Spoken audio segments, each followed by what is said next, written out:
اور حقیقت یہی ہے کہ اس قسم کے لوگوں ہی پیغمبروں کے پیروکار ہوتے ہیں۔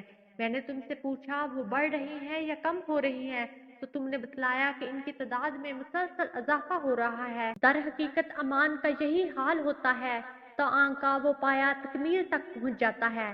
پھر میں نے تم سے پوچھا کیا اس دین میں داخل ہونے کے بعد کوئی شخص متنفر ہو کر مرتد بھی ہوتا ہے، تو تم نے بتلایا کہ نہیں، اور امان کا حال یہی ہوتا ہے کہ اس کی بشاشت خوشی جب دل میں سما جاتی ہے تو پھر نکلتی نہیں۔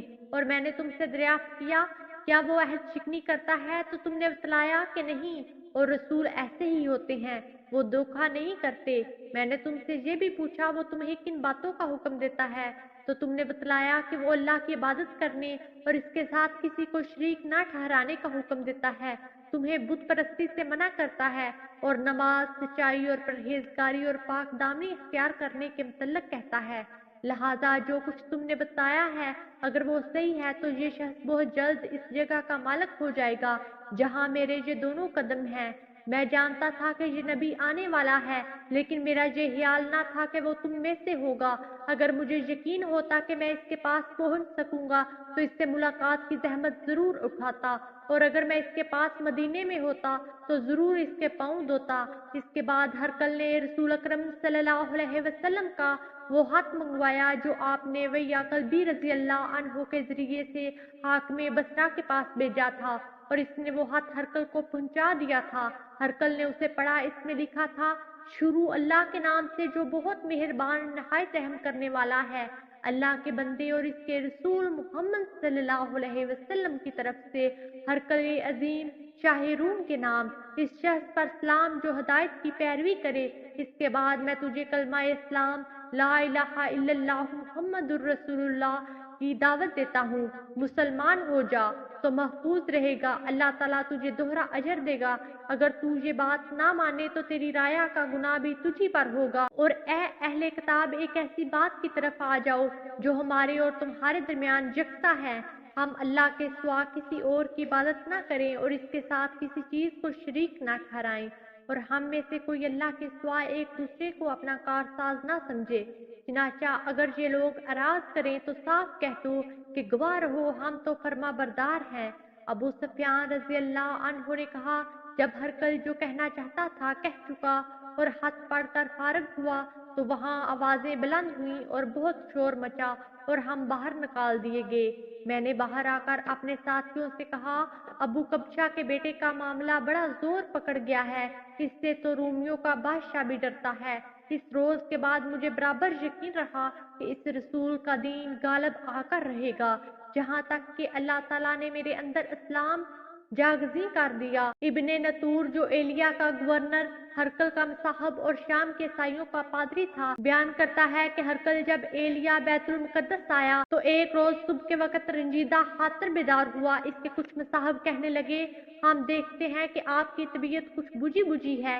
ابن نطور نے کہا ہرقل ماہر نجومی اور ستارہ شناس تھا۔ جب لوگوں نے اس سے پوچھا تو کہنے لگا میں نے آج رات تاروں پر ایک نگاہ ڈالی تو دیکھتا ہوں کہ ختنہ کرنے والوں کے بادشاہ کا ظہور ہو چکا ہے، بتاؤ ان دنوں کون لوگ ختنہ کرتے ہیں؟ مصاحب کہنے لگے یہودیوں کے سوا کوئی ختنہ نہیں کرتا، ان سے فکر مند ہونے کی چندہ ضرورت نہیں، آپ اپنے اہل علاقہ کو پروانہ بھیج دیں کہ وہاں کے تمام یہودیوں کو مار ڈالیں۔